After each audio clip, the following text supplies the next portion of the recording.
questions. Just like before, I will moderate the Q&A. I'd ask you to please identify yourself and who you're with before you ask your question, and keep the follow-ups to a minimum so we can get around to as many people as we can over the course of 30 minutes.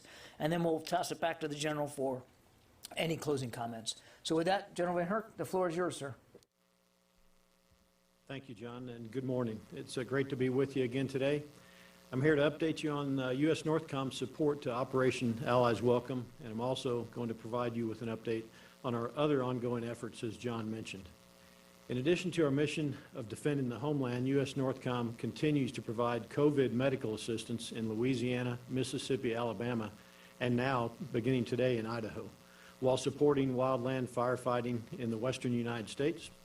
Currently, there are approximately 200 soldiers deployed to fight the Dixie Fire in Northern California, and our MAFS-equipped C-130s have dropped more than 2.2 million gallons of fire retardant.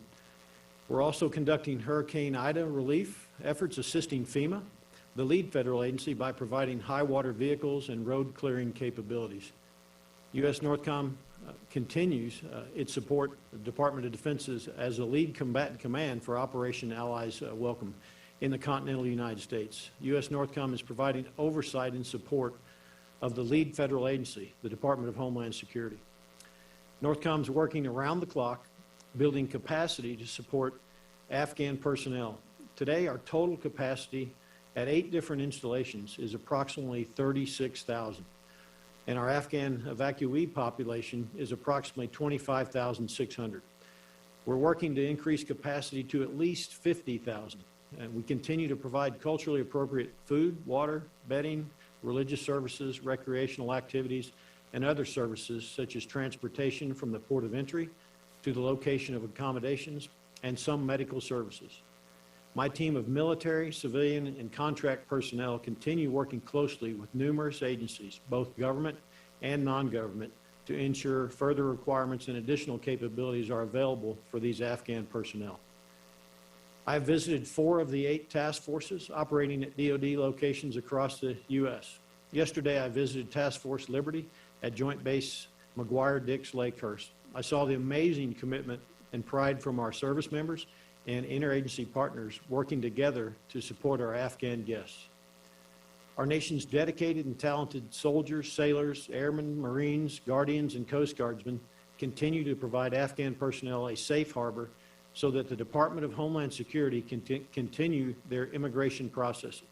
Since the beginning of this mission, our most pressing priority was to quickly construct safe accommodations, arrange transportation, and provide meals for our Afghan guests.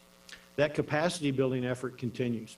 Our team of interagency partners, contractors, and the DoD has not wavered in its commitment to temporarily house our guests in the safest conditions. This is an unprecedented effort. Along with many partners, we are identifying challenges, resolving issues, and implementing change where needed. I'm grateful for the support of the states and the local communities surrounding our installations, and for the volunteers and others who are aiding our efforts. Our top priority remains providing a safe and secure environment for our guests to continue their immigration process in order to transition into their new lives in the United States. This has been a massive military, diplomatic, and humanitarian undertaking, one of the most difficult in our nation's history, and an extraordinary feat of logistics and global coordination under some of the most challenging circumstances imaginable. We're honored and proud to assist these Afghan personnel. I'm now ready to take any questions, John. Thank you, General. We'll start with Lita. She's on the phone. General, thanks a lot for doing this. Just a couple things. You're talking about a capacity of 50,000. Can you say, do you expect how many more bases you will need to tap in order to meet that expectation? And secondly, can you just give us your thoughts and what you've seen on security challenges, any violence, any security vetting issues that you've seen or heard about at any of the camps? Have there been any problems of that regard? Thank you. Thanks, Lita.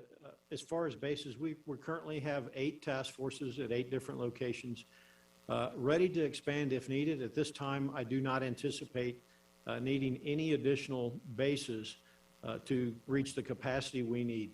of at least 50,000. As far as security, I'm not aware of any incidents that have made it to my level on the task forces. I believe that's the question that you're asking.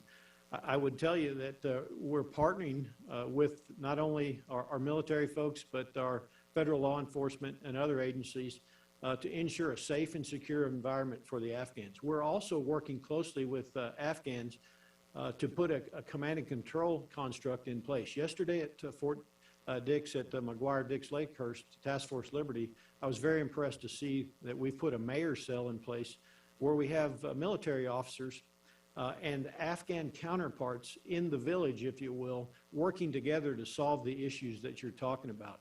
But no security issues have risen to my level. Did you have a question? Yeah. Hi, General VanHerck. It's Megan Myers from Military Times. I wanted to ask how many Afghans NORTHCOM has received, how many have been resettled and moved off of installations, and about how long that process is taking and which final processes are taking place on bases here. Okay, Megan. So more than 25,600 are currently with United States NORTHCOM task forces. As far as how long and how many have processed through, it's more than 800 at Task Force Eagle at Fort Lee. And then at the other locations, we're beginning to ramp up. So I would say approximately 1,000, but I don't have a specific number to give you. That would be best handled by DHS and Department of State, who are responsible for that. As far as the duration, again, that's really DHS and Department of State. I will tell you that right now, they're in the policy planning mode for exactly the procedure that will be utilized for either asylum processing or special immigrant visa processing. We look forward to finalizing that. I talked with Mr. Bob Fenton yesterday while at Joint Base McGuire-Dix Lakehurst. Bob Fenton is the DHS lead for Operation Allies Welcome, and he's working closely with our team so that we become as efficient and effective as possible in the outflow process. Go ahead. Hi, thanks for taking this question. Travis Tritton with military.com. Could you describe your role in COVID testing and tell us what positivity rate you're seeing among the Afghan evacuees? Thank you. Yeah, thank you, Travis. Our role at the task forces is to test every single Afghan personnel that comes in. They're also tested at Dulles as well, but that is not done under United States Northern Command. So we're testing all of them. Last week during my trip, we visited Bliss and McCoy, and we saw at one location 3 positive COVID tests out of more than 1,300, one at another location out of 1,200. And yesterday during my visit to Task Force Liberty, there was no concern expressed by the commanders or any of the medical professionals about COVID positivity rates or testing. Okay, we'll go back to the phones. Dan Lamoth. Hey, good morning. Thanks for your time today. Wanted to ask, seen a couple advertisements asking internally for AFPAC hands types, military personnel, assumedly that have some familiarity with Dari, Pashto, that kind of thing. Can you speak at all to what you need in terms of U.S. military personnel that can speak to Afghans who don't speak English and where you are right now handling that? Thanks. Hey, Dan, that's a great question. So during my visit yesterday, 2 outstanding officers who were AFPAC hands. One of them was a Space Force officer who recently transitioned to the Space Force from the Air Force, and the other was an Air Force officer who both volunteered to do this mission once they saw the importance of it. Both of them fluent in the languages and very helpful. In addition to that, the Headquarters Air Force has provided a cultural advisor, again fluent in the languages, to help with the cultural challenges that everybody needs to understand. With regards to interpreters, linguists, those kinds of things to support, those are challenges. We're seeking as many as we can through the interagency process. We've also had a request for forces out to DOD for additional support. I'm confident that we're going to get that support as we go forward. Great people volunteering to help us out. Okay, Janie. I'm Janie.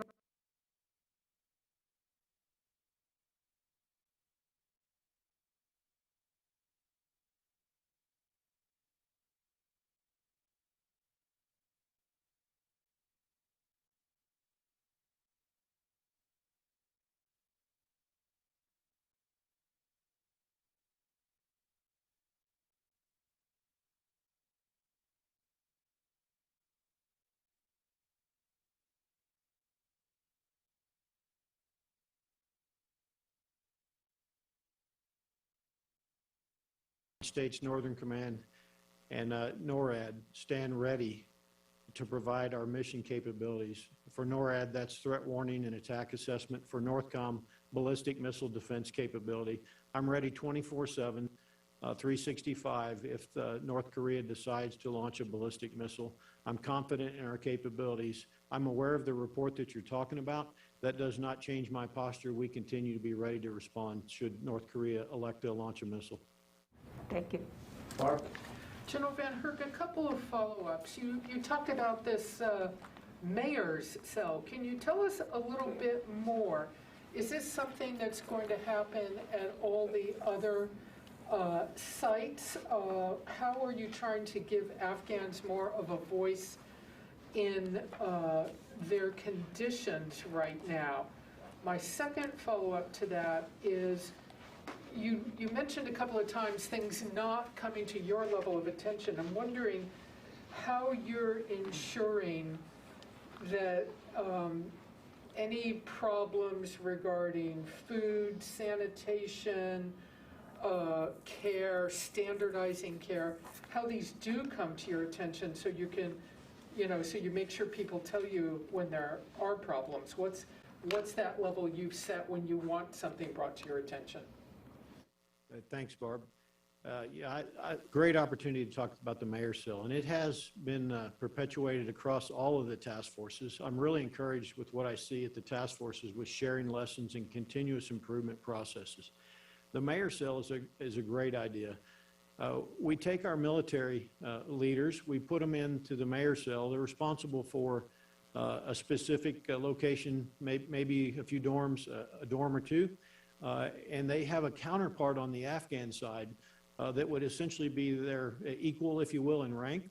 This is great because not only does it allow the Afghans to express their concerns or challenges or where they need resources or help, it allows us to also communicate with them through the same process, and they can perpetuate that information across the entire task force and across all of the Afghan population. So for example, the second part of your question, where you may have concerns such as sanitization or something like that, this is a great venue and a method to be able to express that. We have cultural differences, and those are things that we're working on, educating both the Afghans and our people on the challenges that we face from a cultural perspective, and understanding that we each understand each person's perspective. And so this process of the mayor's cell has been very, very influential in helping us get after that. With regards to information that flows to my level, Barb, there are things called commanders' critical information requirements. And I lay those out specifically on things that I want to be notified about. And then I empower the commanders that work for me from multiple levels all the way down to the lowest level to when they deem necessary that something's going to get attention, that they are going to contact me. I'm very confident that if there was an incident of serious nature, that I would be in the loop at this point. And so when I say I haven't been made aware of any, I'm confident that we're in a good position there.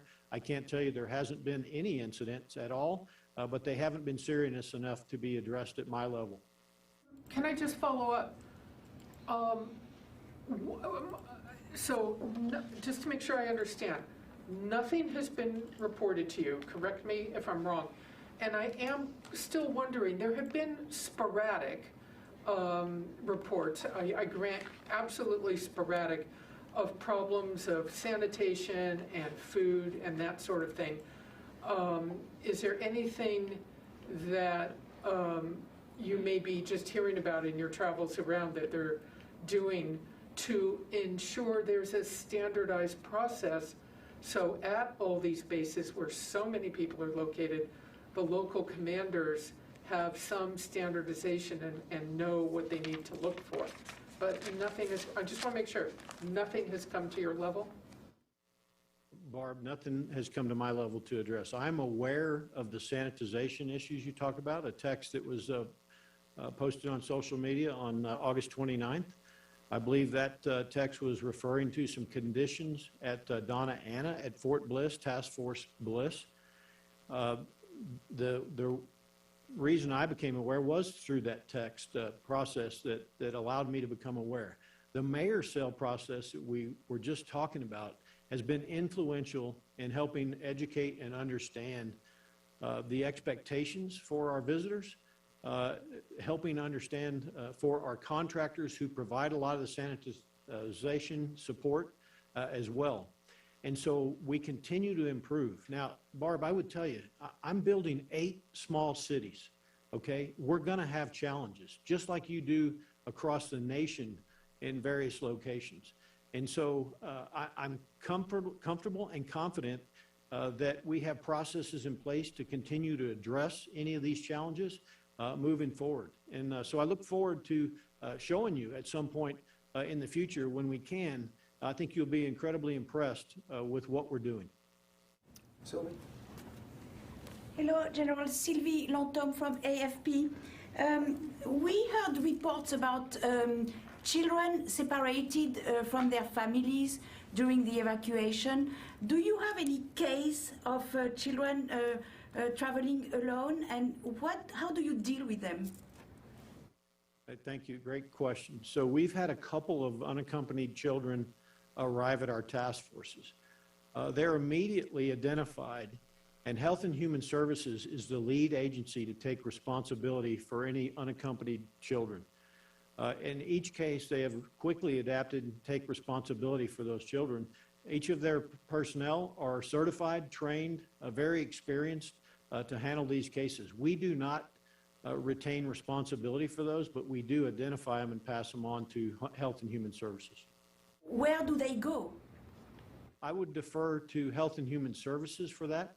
Health and Human Services, I believe, has facilities in Washington, D.C., near Dulles, where they're currently housing any unaccompanied children. What I've seen is they're incredibly fast in trying to work to identify where the families are and get them reunited with their families. Do you have a number? I do not. Health and Human Services is the POC, and I'd refer you to them. Let me get back to the phones. Jack Detch, Foreign Policy. Hey, thanks for doing this, General. I'm curious if you have an outlay or a ballpark figure of how much it's going to cost to house Afghan refugees at U.S. bases. Thanks. I don't have that figure. I would refer you for DOD purposes, to OSD and the comptroller, but more broadly, probably to the lead federal agency. Apologize, I don't have that data. Okay, no problem. John, if you could take that, that'd be great. Jack, I will take it. I suspect that we don't have a firm estimate right now, as we are really just in the middle of this operation. But Jack, that's a fair question. We'll see what kind of context in terms of costs we can get to you. Thanks. Yes, ma'am. General, I'm wondering if Christina Anderson, AWPS News, I'm wondering if you have, at this early stage, demographics among the task force groups, these tiny cities, and in particular about children with schools starting here in the U.S. What kinds of organizational things are happening to try to make sure that children continue their education, and anyone who's ready for university is able to kind of plug into that? Thank you. Thanks, Christina. First, I'll have to defer you to the lead for that as far as demographics. I think I talked a little bit about that last time. You know, we're seeing close to 50-50 male-female with a large percentage of children, but I don't have the specifics. As far as education, again, DOD is not the lead there. I would defer you to the State Department, Health and Human Services, and the lead federal agency for that information. What I will tell you, it was incredibly heartwarming yesterday during my visit to Task Force Liberty. We were walking through the village. There's hundreds of kids out. They have coloring books, they have toys, they're with their families, they're with their friends. They're playing, hundreds of them playing soccer, and I even got to watch a congressman play hopscotch with a young female Afghan person that was there, and her heart was warmed, and she smiled continuously. So it's not like they're not doing anything. They're staying incredibly busy. Thank you. Louis. General, it's Louis Martinez with ABC News. It seems like the population has quadrupled since you were with us last week in terms of the people that you had at these facilities. And I know that at Fort Lee, it was initially for people who were in the SIV pipeline, so they were going through rather quickly.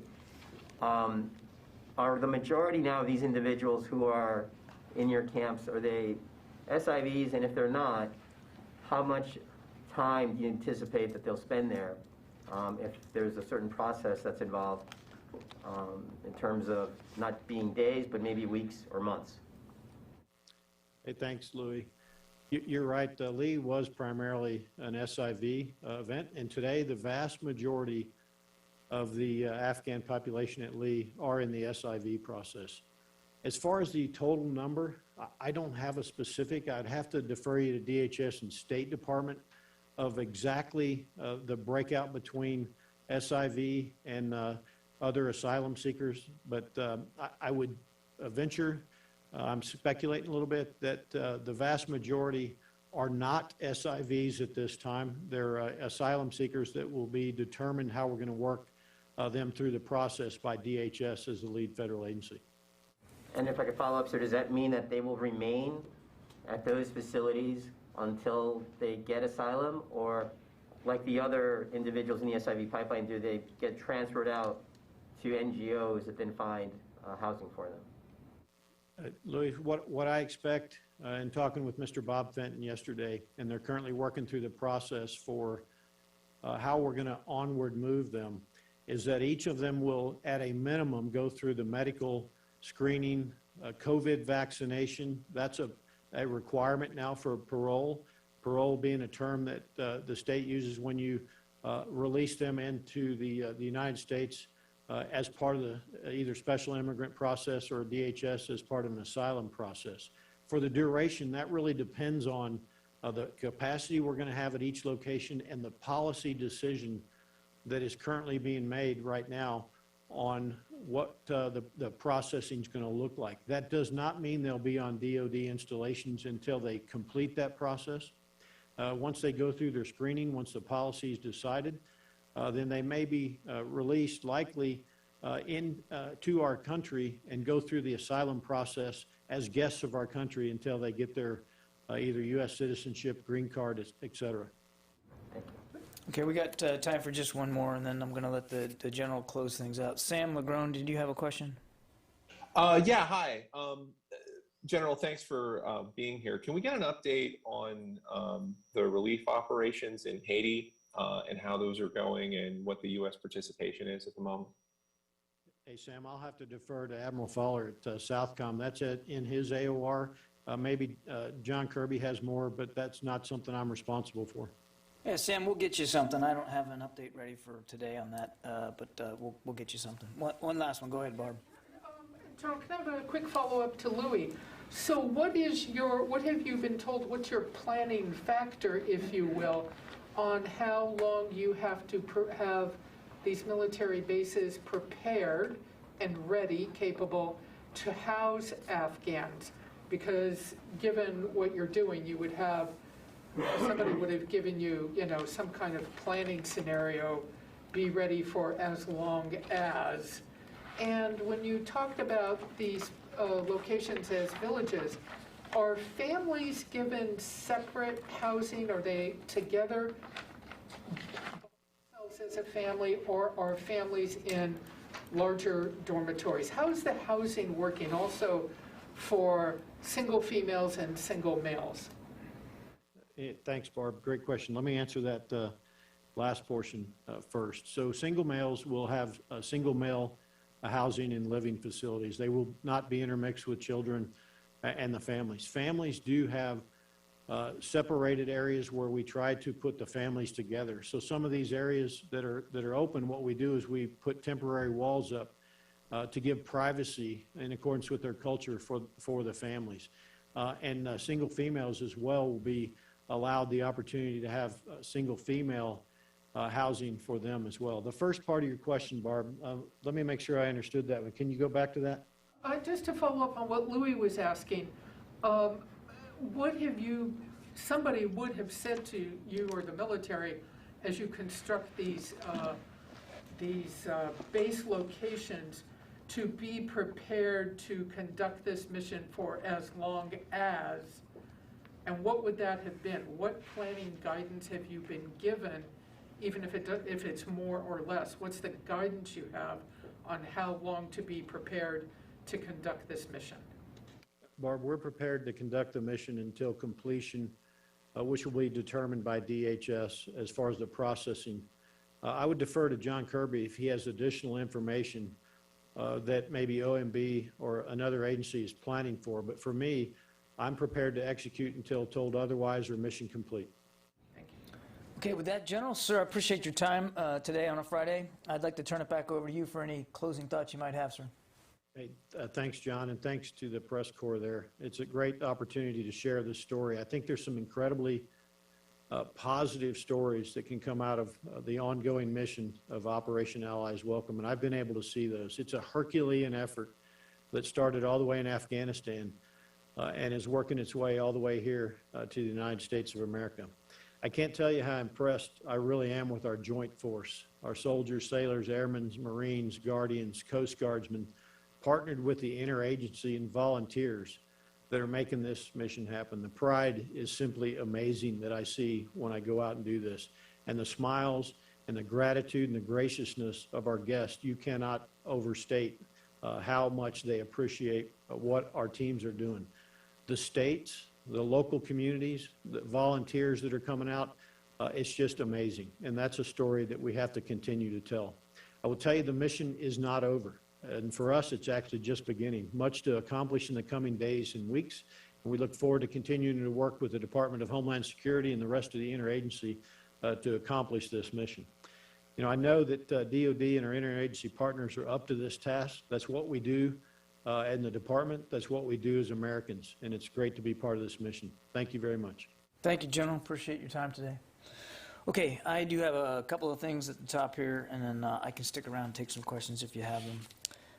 To piggyback onto the General's comments about wildfire support, with the continuing significant fires in the western United States, the Department of Defense is delivering requested personnel, equipment, and facilities to assist federal, state, and local partners as they fight these wildfires. One of the tools provided by the department is the Firefly System pilot program. It's a capability from the National Geospatial Intelligence Agency, NGA. Firefly provides imagery information from satellites, drones, ground sensors, and cameras, giving wildfire agencies the location and shape of probable fires. It assists with fire mapping and tactical decision support. Firefly offers regular updates up to 15-minute intervals on areas of fire growth and activity without cost or exposure of aircraft.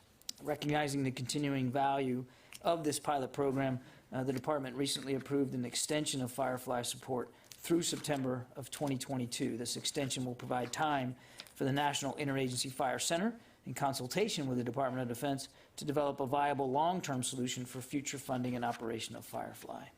Finally, I think you heard the Secretary mention the other day that he'll be going to the Gulf region here next week. We depart on Sunday, September 5th, to visit Qatar, Bahrain, Kuwait, and the Kingdom of Saudi Arabia. Throughout this trip, the Secretary will be meeting with regional partners and military leaders as well, U.S. military leaders as well, to thank them for their cooperation with the United States as we evacuated Americans, Afghans, and citizens from other nations from Afghanistan. He will, of course, reaffirm our strong defense relationships in the region, and again, thank them for their superb support. He'll have a chance to talk to U.S. service members and other government personnel, including our diplomat colleagues, to thank them for, again, the skill and professionalism with which they have conducted and continue to conduct this onward movement of people. So, with that, I can take some questions. Travis? John, I wanted to piggyback on the previous questions on what the General said about the length of time that they may be housing the Afghans. And it sounded like from what he said, it could be indefinitely. And I'm just wondering if you could give us some more clarity on that. I mean, is it the plan to do this through October with the possibility of an extension, or can you give us some more clarity so it just doesn't sound like this is indefinitely? Yeah, I wouldn't want to get confused. I don't think the General meant to indicate that the stay at a base is going to be indefinite. That is not the plan. These are temporary housing locations to help these individuals as they complete their process. And many of them, to Louis' question, are on different process timelines. If you're an SIV and you're farther in the process, then obviously it won't be as long as somebody who's not in that program. So it's going to vary case by case. But what he was talking about was the mission itself, the general support by DoD to our interagency partners. There's not a deadline on that.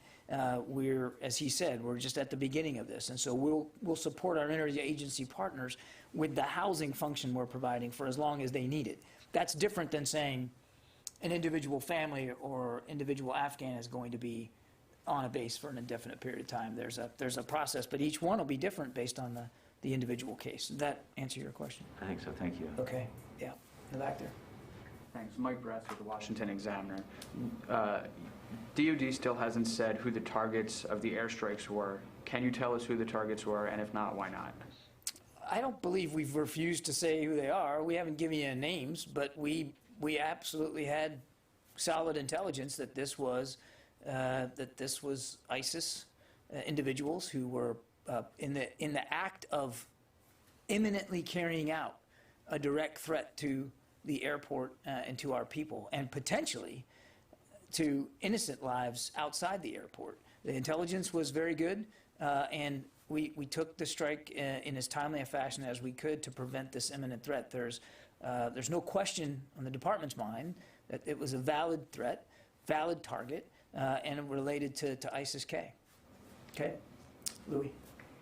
Yesterday, General Walters spoke about a 10-day limit for individuals in UCOM. Right. What exactly is that? And is there a limit for the individuals in the CENTCOM countries?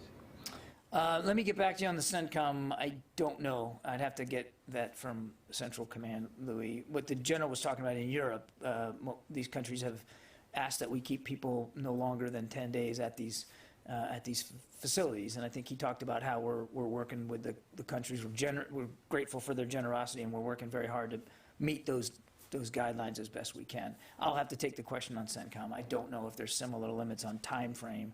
Obviously, there's different capacity capabilities at each of the countries in the region in Central Command that are helping us host some of these individuals, but I'm not sure that there's a time limit thing on it. Each of those, I think his number he said yesterday was like 20,000 people, 23,000 people are still in UCOM, are going to the United States, or they're going to be housed in other countries?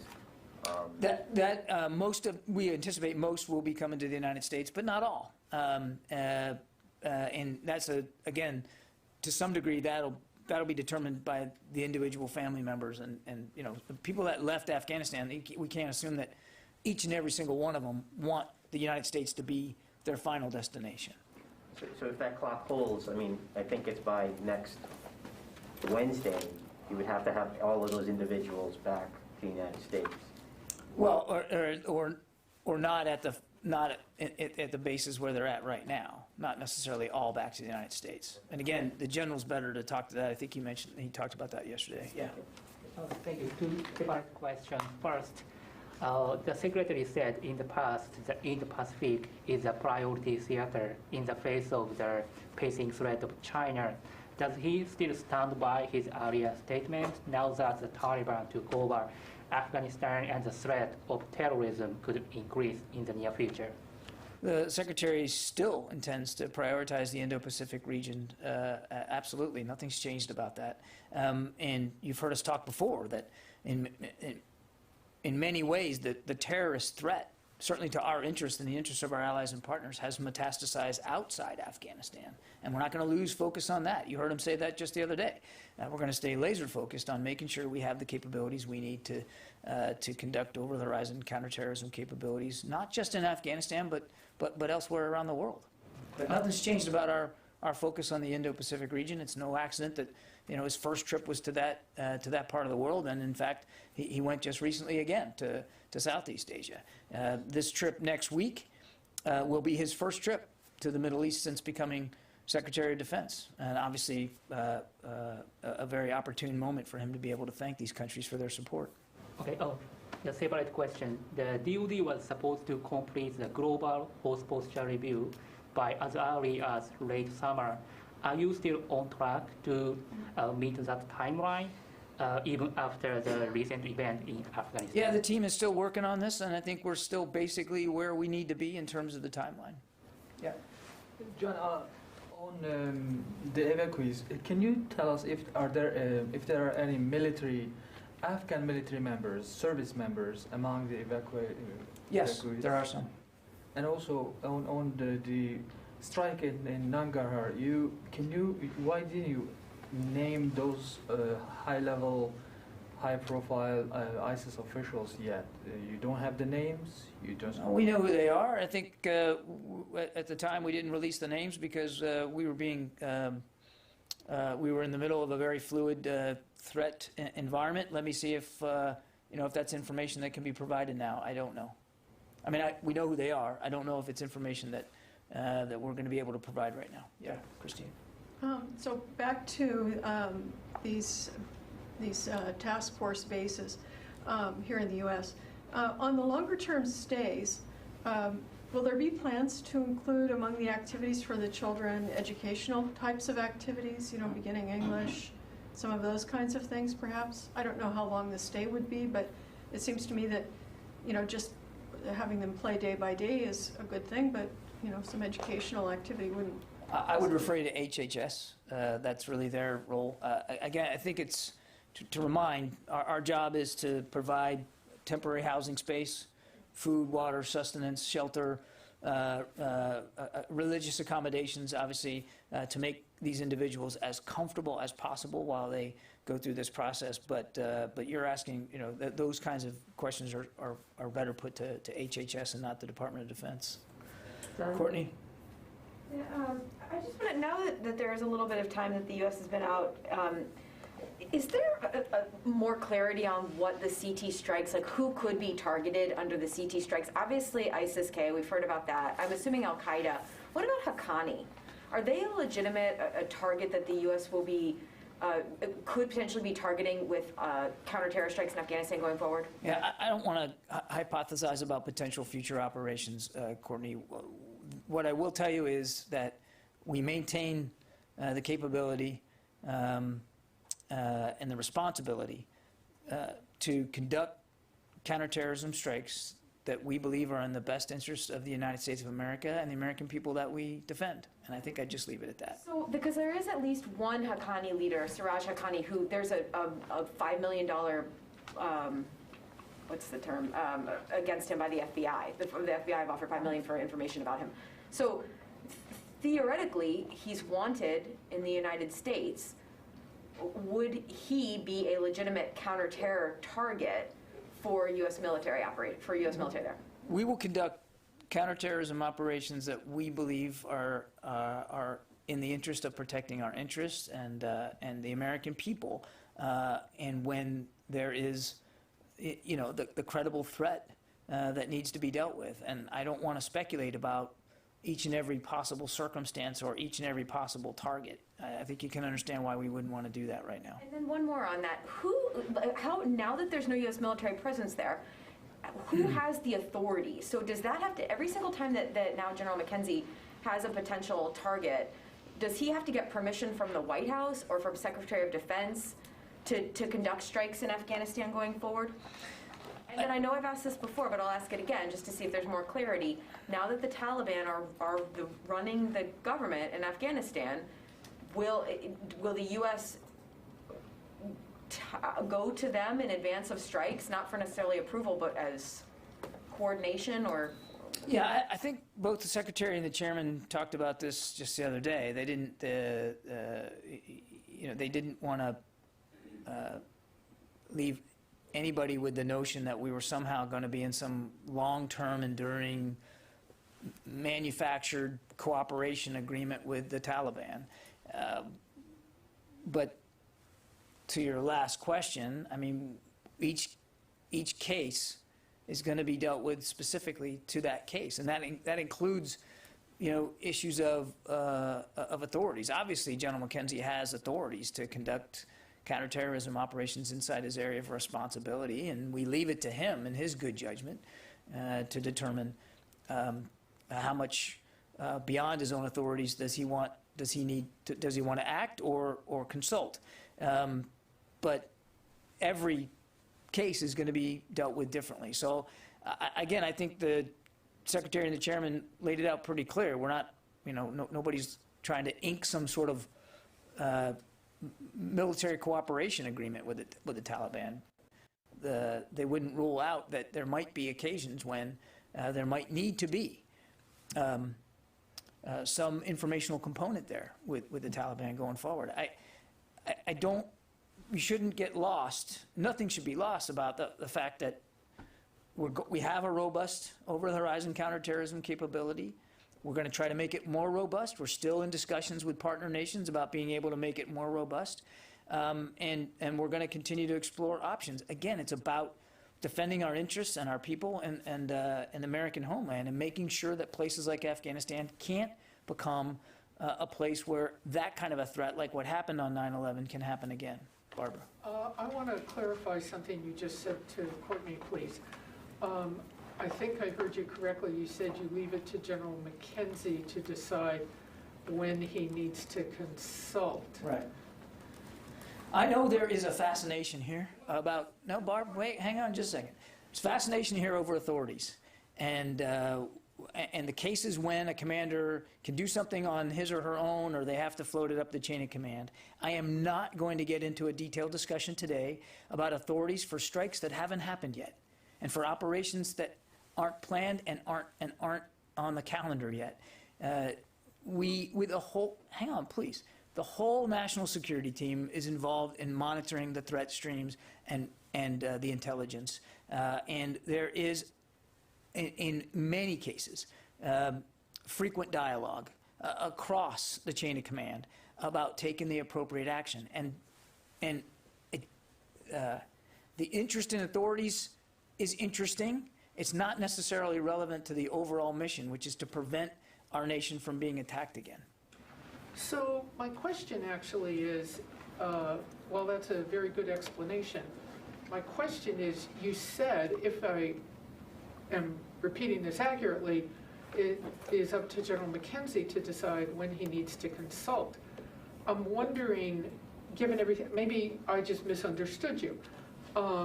There are processes and procedures. A 4-star, one in charge of operations in a particular part of the world, it wouldn't just be left up to him to decide whether he thinks he needs to tell the president or the White House or the secretary or the chairman. I'm not trying to ask about hypotheticals. I'm just trying to ask, is that really the case that General McKenzie gets to decide? Or did I misunderstand you? There will be, he has authorities, Barb, and there will be times when he'll be able to act on those authorities. There will be other occasions, potentially, where there'll need to be a broader discussion about the intelligence we're seeing and about the capabilities we can bring to bear to deal with that particular threat. And General McKenzie, I'll have to go back and look at exactly what I said, but General McKenzie understands how to do this, and as do all the other combatant commanders, quite frankly. It's not just Central Command. Other geographic combatant commands are dealing with terrorist threats, Africa and even in the Indo-Pacific.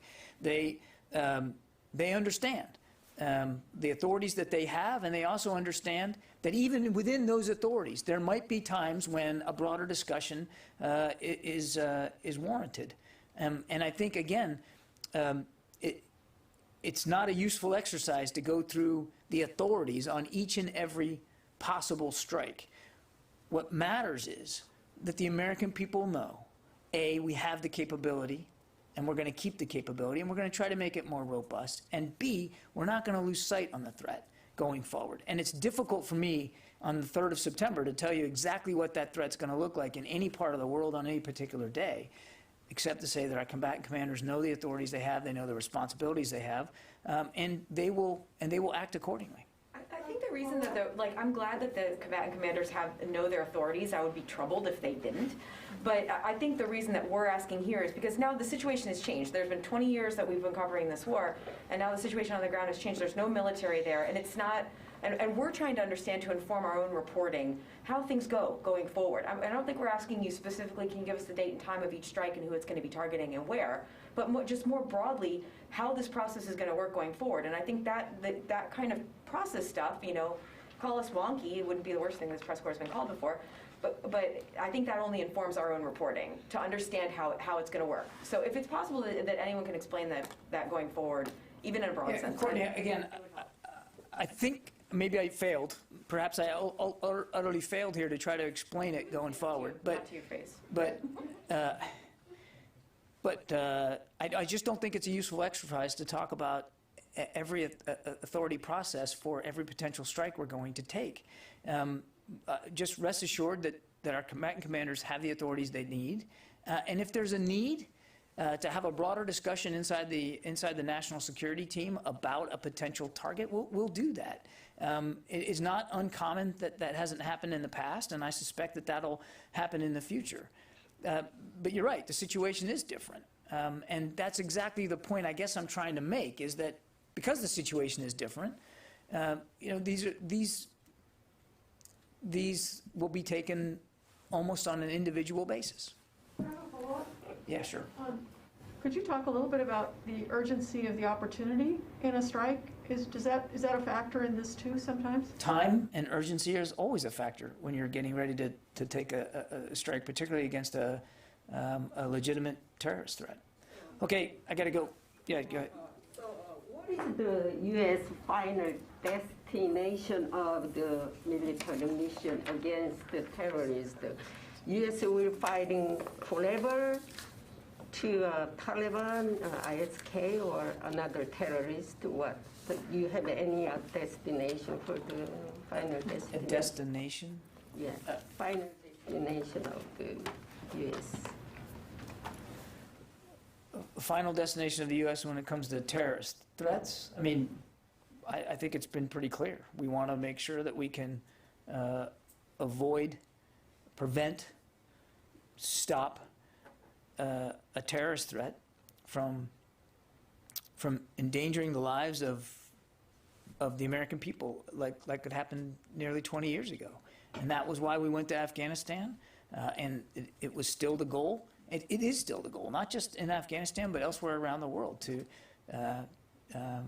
eliminate those kinds of threats to our interests and to our people, to our allies and partners from legitimate terrorist activity, which, again, as I said, has metastasized away from Afghanistan in recent years, to North Africa, into other places of the Middle East.